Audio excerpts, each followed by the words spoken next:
मेरी महिला दोस्त के साथ एक रूहानी मुलाकात। आधी रात की वो दस्तक। रात के सन्नाटे में घड़ी की सुइयां टिक टिक कर रही थी। बाहर आसमान काले बादलों से ढका था और हल्की बूंदाबांदी ने फिजा में एक अजीब सी ठंडक घोल दी थी। मैं अपने कमरे में अकेला बैठा एक पुरानी किताब पढ़ रहा था। तभी अचानक दरवाजे पर किसी ने दस्तक दी। रात के 2 बज रहे थे। इसी वक्त किसी का आना मुमकिन नहीं था। जब मैंने दरवाज़ा खोला तो सामने माया खड़ी थी। वह पूरी तरह भीगी हुई थी। उसके बिखरे हुए बाल उसके चेहरे पर आ रहे थे और उसकी आंखों में एक ऐसी चमक थी जो मैंने पहले कभी नहीं देखी थी। वह मेरी सबसे अच्छी दोस्त थी जिससे मैं बेइंतहा मोहब्बत करता था, लेकिन आज उसका चेहरा कुछ अलग ही कहानी कह रहा था। मैंने उसे अंदर बुलाया और तौलिया देने की कोशिश की, पर उसने मेरा हाथ थाम लिया। उसका हाथ बर्फ की तरह ठंडा था। उसने धीमी आवाज़ में कहा, आज कुछ मत कहो आर्यन, बस मुझे अपने पास बैठने दो। हम दोनों खिड़की के पास सोफे पर बैठ गए। बाहर बारिश तेज हो गई थी।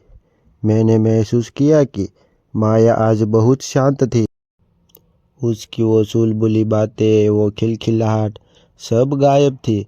उसने अपना सिर मेरे कंधे पर रख दिया और फुसफुसा कर बोली, क्या तुम जानते हो आर्यन, कुछ रिश्ते मौत के बाद भी खत्म नहीं होते। कमरे में सिर्फ टेबल लैंप की मध्यम रोशनी थी। माया ने मेरी आंखों में देखते हुए कहा, मैंने हमेशा चाहा था कि हम एक ऐसी रात गुजारे जहाँ सिर्फ हम हो और एक खामोशी। मैंने उसका हाथ चूमते हुए कहा, तुम आज इतनी भावुक क्यों हो रही हो? हम हमेशा साथ तो है। उसने एक फीकी मुस्कुराहट के साथ जवाब दिया, वक्त हमेशा साथ नहीं देता। कभी कभी हमें अनचाहे सफ़र पर निकलना पड़ता है। जैसे जैसे रात बीत रही थी, सस्पेंस गहराता जा रहा था। माया ने मुझसे पुराने वादों का जिक्र किया। उसने याद दिलाया कि कैसे हमने बचपन में एक दूसरे का साथ कभी न छोड़ने की कसम खाई थी।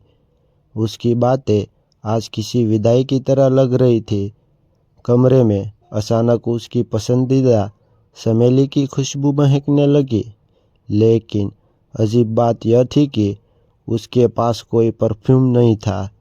वह बार बार खिड़की की तरफ देख रही थी, जैसे कोई उसे बाहर बुला रहा हो। करीब 4 बजने को थे। माया उठी और दरवाजे की तरफ बढ़ने लगी। मैंने उसे रोकना चाहा, इतनी रात को कहाँ जाओगी? बाहर तूफान है। उसने मुड़कर मुझे देखा।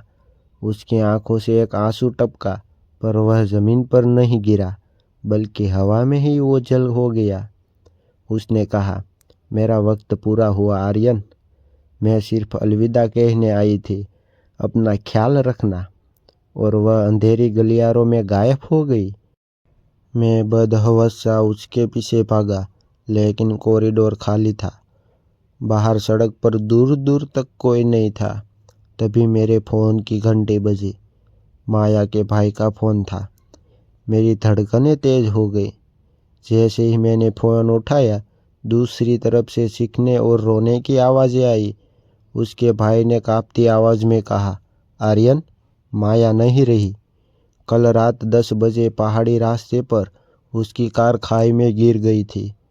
डॉक्टर कह रहे हैं कि उसकी मौत मौके पर ही हो गई। मेरे हाथ से फ़ोन गिर गया। मेरे पैर कांपने लगे। अगर माया की मौत रात 10 बजे हो गई थी, तो पिछले 2 घंटों से मेरे पास कौन था? मैं दौड़कर वापस उसी सोफे पर गया जहां वह बैठी थी। वहां सब कुछ सूखा था। न तो सोफा भीगा था, न ही फर्श पर पानी की एक बूंद थी, जबकि माया पूरी तरह भीगी हुई थी। तभी मेरी नज़र मेज़ पर रखी उस तौलिए पर पड़ी जो मैंने उसे दी थी।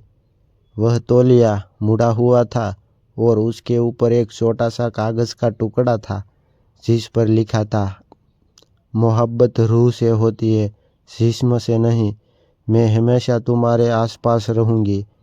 आज भी जब बारिश होती है मुझे मेरे कमरे में चमेली की खुशबू आती है और दरवाजे पर वही हल्की सी दस्तक सुनाई देती है। Thank you for watching this video guys.